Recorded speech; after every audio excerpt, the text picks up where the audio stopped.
Hello guys, welcome to we learning classes. तो चलिए start करते हैं नेक्स्ट न्यूमेरिकल, जो कि किस पे बेस्ड है, series parallel combination of capacitor पे ही बेस्ड है। तो चलिए देखते हैं यहाँ पर जो स्टेटमेंट है वो क्या गिवन है। यहाँ पर calculate total capacitance between points A and B. यहाँ पे ए पॉइंट है, यहाँ पर बी पॉइंट है। ए पॉइंट और बी पॉइंट के बीच में टोटल कैपेसिटेंस फाइंड करनी है। तो इस ए और बी के बीच में कितने कैपेसिटर कनेक्ट हैं? यहाँ पे 1 2 3 4, यहाँ पे टोटल 4 कैपेसिटर कनेक्ट है ए पॉइंट के बीच में और बी पॉइंट के बीच में। तो इन चारों की टोटल कैपेसिटेंस बताने कितनी होगी यहाँ पर। तो यहाँ पर C1 की वैल्यू, जो इस कैपेसिटर की वैल्यू गिवन वो 5 माइक्रोफेराड है, इस कैपेसिटर की गिवन 10 माइक्रोफेराड है, इस कैपेसिटर की वैल्यू 15 माइक्रोफेराड है और इस कैपेसिटर की वैल्यू कितनी यहाँ पर 30 माइक्रोफेराड है। तो अब हम यहाँ पे चेक करेंगे कि कौन सा सीरीज में कौन सा पैरेलल में है। तो यहाँ पे हम चेक करेंगे कि जो C1 कैपेसिटर है वो ए पॉइंट पे कनेक्ट है।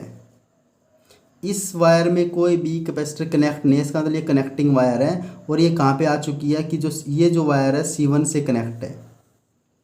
ये वायर किससे कनेक्ट है? C1 से कनेक्ट है ये वायर। और इस C1 से कनेक्ट है और वापस C1 से कनेक्ट होकर वापस ए पे आई हुई है। इसका मतलब क्या, ये वायर कहाँ पे गई हुई है? C2 के साथ और C3 के साथ कनेक्ट है। ये वायर किसके साथ कनेक्ट है? यहाँ पे C2 और C3 के साथ कनेक्ट है। तो इसका मतलब C2 और C3 इस वायर के थ्रू किससे कनेक्ट है? C1 के इस पॉइंट से कनेक्ट है और तीनों मिलके किससे कनेक्ट है? ए पॉइंट से।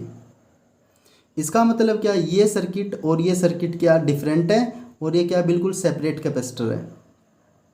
तो इन तीनों का जो एंड था वो किसके साथ कनेक्ट था? ए के साथ कनेक्ट था। ऐसे यहाँ पे इसका एंड यहाँ से, इन दोनों का एंड इसके थ्रू यहाँ पे कनेक्ट है। ऐसे यहाँ पर ये कनेक्ट कहाँ पे कनेक्ट है? यहाँ पे कनेक्ट है। और इस वायर के थ्रू C1 और C2, C3 तो यहाँ पे कनेक्ट है। तो C1 और C2 इस वायर के थ्रू C3 के साथ कनेक्ट है। इसका मतलब तीनों कैपेसिटर किसमें? पैरेलल में है। अब तीनों को सोल्व करने के बाद, तीनों अगर पैरेलल में है, सोल्व करने के बाद जो हमारी वैल्यू आएगी वह इसी C4 के साथ किसमें? सीरीज में है।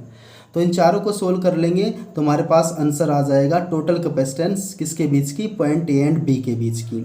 इसका मतलब ये C1 C2 और C3 किसमें? पैरेलल में। फिर इन तीनों का जो रिजल्ट आएगा वो C4 के साथ किसमें? सीरीज में है। तो सबसे पहले हम इसको सोल्व करेंगे। यहाँ पर यहाँ पे क्या, जो C1 C2 C3 are in parallel, तीनों किस में कनेक्ट है? पैरेलल में कनेक्ट है।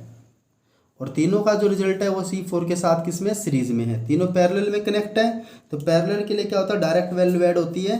तो यहाँ पे डायरेक्ट वैल्यू ऐड करेंगे CP। तो यहाँ पे जो डायरेक्ट वैल्यू आएगी, तो यहाँ पे जो डायरेक्ट वैल्यू हो जाएगी वो क्या हो जाएगी? C1 plus C2 plus C3। तो तीनों की वैल्यू कितने? एक की 5 माइक्रोफेराड, एक की 10 माइक्रोफेराड, एक की 15 माइक्रोफेराड। तो हम तीनों को ऐड करेंगे यहाँ पे 5 प्लस 10 प्लस 15। तो 5 प्लस 10 15 और 15 प्लस 15 कितना हो जाएगा? 30 माइक्रोफेराड। तो तीनों को सोल्व करने के बाद हमारी कैपेसिटेंस, टोटल कैपेसिटेंस 30 माइक्रोफेराड आ चुकी है।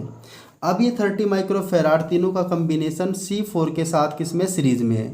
और सीरीज में क्या होता है? वैल्यू उल्टी या अपोजिट होके या रिवर्स होके ऐड होती है। तो तीनों ए बी, तीनों का जो रिजल्ट आया है वो सीरीज में है। किसके साथ? C4 के साथ। तो यहाँ पे सीरीज में है तो 1/CS इज इक्वल टू, तीनों का रिजल्ट हमारे पास 1/30 आया है और C4 की वैल्यू भी कितनी है? 30 है। तो इसको सोल्व करेंगे। यहाँ पे एलसीएम 30 आ जाएगा तो ऊपर 1 + 1 2 हो जाएगा। इसको कैंसिल करेंगे, कितना आ जाएगा? 1/15। तो हमें तो यहाँ पे CS की वैल्यू चाहिए। ये तो 1/CS की वैल्यू आई है। तो CS की वैल्यू निकालने के लिए इसको रिवर्स कर देंगे, पलट देंगे। यहाँ पे तो CS हो जाएगा, यहाँ पे पलट के 15 हो जाएगा। तो 15 माइक्रोफेराड। तो यहाँ पे टोटल जो कैपेसिटेंस है ए और बी पॉइंट के बीच की, जो टोटल कैपेसिटेंस है वो कितनी आ चुकी है? यहाँ पर 15 माइक्रोफेराड आ चुकी है, जो कि टोटल कैपेसिटेंस है यहाँ पर। तो चलिए स्टार्ट करते हैं नेक्स्ट न्यूमेरिकल, जो कि किस पे बेस्ड है? Series parallel combination of capacitor पे ही बेस्ड है। यहाँ पर भी हमें क्या फाइंड करनी है? टोटल कैपेसिटेंस फाइंड करनी है। ए पॉइंट और बी पॉइंट के बीच में हमें क्या फाइंड करना है? यहाँ पे टोटल कैपेसिटेंस फाइंड करनी है। और यहाँ से सर्किट क्या है? बिल्कुल क्लोज है इधर से। ओपन कहाँ से, ए बी पॉइंट पे, तो हमें यहाँ पे फाइंड करना है। यहाँ पे इसका मतलब बैटरी या सेल कनेक्ट है। तो मैंने बताया था कि जब भी सर्किट ए और बी के बीच में निकालना, जहाँ से सर्किट क्लोज होती है वहाँ से सर्किट को सोल्व करेंगे और कहाँ तक लेके आएंगे, पॉइंट्स ए एंड बी तक लेते आएंगे। अब हम यहाँ पे देखेंगे कि जो C2 है, यहाँ पे हम चेक करेंगे कि जो C1 कैपेसिटर है, C2 कैपेसिटर है और C3 कैपेसिटर है, तीनों के तीनों कैपेसिटर किस में है, सीरीज में है। अब तीनों का जो कम्बिनेशन आएगा उसका स्टार्टिंग पॉइंट इसके साथ और तीनों के कम्बिनेशन का एंड पॉइंट इसके एंड पॉइंट के साथ, तीनों को सोल्व करने के बाद तीनों का जो रिजल्ट है वो इसके साथ किस में है, पैरेलल में है। तो सबसे पहले हम क्या करेंगे, C1 C2 C3 तीनों को सीरीज में सोल्व करेंगे। सोल्व करने के बाद जो भी रिजल्ट आएगा वो रिजल्ट C4 के साथ किस में, पैरेलल में है। तो उसको सोल्व करके हमारे पास टोटल कैपेसिटेंस आ जाएगी पॉइंट ए एंड बी के बीच में। तो सबसे पहले हम यहाँ पे लिखेंगे कि जो C1, यहाँ पे क्या है कि C1, C2 C3 are in series, तीनों किस में है, सीरीज में है। तो सीरीज में क्या होता है, रिवर्स वैल्यू ऐड होती है, ये उल्टी वैल्यू ऐड होगी इनकी। तो यहाँ पे सीरीज में है तो इनकी जो रिवर्स वैल्यू आएगी वो कितनी आ जाएगी, 1/CS is equal to, C1 की वैल्यू कितनी है यहाँ पे, 1/3, C2 की वैल्यू यहाँ पे कितनी है, 1/3 और C3 की वैल्यू यहाँ पे कितनी है, 1/3। तो तीनों की वैल्यू यहाँ पे क्या है कि जो तीनों की वैल्यू यहाँ पे कितनी है, 3 है, इसकी भी 3 है, इसकी भी 3 है और इसकी भी 3 है। लेकिन सीरीज में क्या होती है, कैपेसिटर की रिवर्स होकर वैल्यू ऐड होती है। तो 1/3 + 1/3 + 1/3।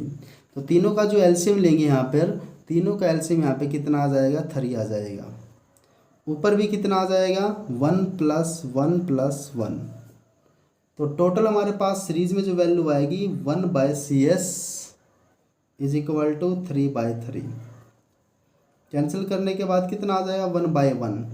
तो हमें यहाँ पे तो CS की वैल्यू निकालनी है, तो CS की वैल्यू यहाँ पे क्या हो जाएगी, 1। तो हमने तीनों को सोल्व किया, C1 को, C2 को, C3 को सोल्व किया, तीनों सीरीज में कनेक्ट थे। तो इनकी जो रिजल्टेंट वैल्यू आई है वो 1 माइक्रोफैराड आई है। अब तीनों का जो रिजल्ट है वो इसके साथ किस में जुड़ा हुआ, पैरेलल में जुड़ा हुआ। किस में जुड़ा हुआ है, पैरेलल में कनेक्ट है। तो पैरेलल में तो डायरेक्ट वैल्यू ऐड होती है।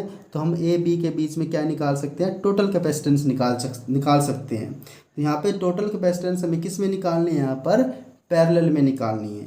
तो टोटल कैपेसिटेंस अगर हमें पैरेलल में निकालनी है तो उसके लिए हम क्या लिखेंगे, CP। तीनों को सोल्व करने के बाद हमारे पास वैल्यू कितनी आ चुकी है, 1 आ चुकी है। और ये भी क्या है, इसके साथ पैरेलल में। तो यहाँ पे क्या लिखेंगे, +2। इसको सोल्व करने के बाद हमारे पास कितना आ गया, 3 माइक्रोफैराड। इसका मतलब ए और बी पॉइंट के बीच में जो टोटल कैपेसिटेंस है वो कितनी है, 3 माइक्रोफैराड है। तो यहाँ पे जो टोटल कैपेसिटेंस आई है वो कितनी आई है, 3 माइक्रोफैराड। ये तो टोटल 3 माइक्रोफैराड वैल्यू आई है, किसके बीच में आई है, पॉइंट C एंड B के बीच में। तो ये था इसका कंप्लीट सॉल्यूशन। तो मिलते हैं स्टूडेंट्स नेक्स्ट वीडियो में, तब तक बने रहिए with we learning classes. Thank you.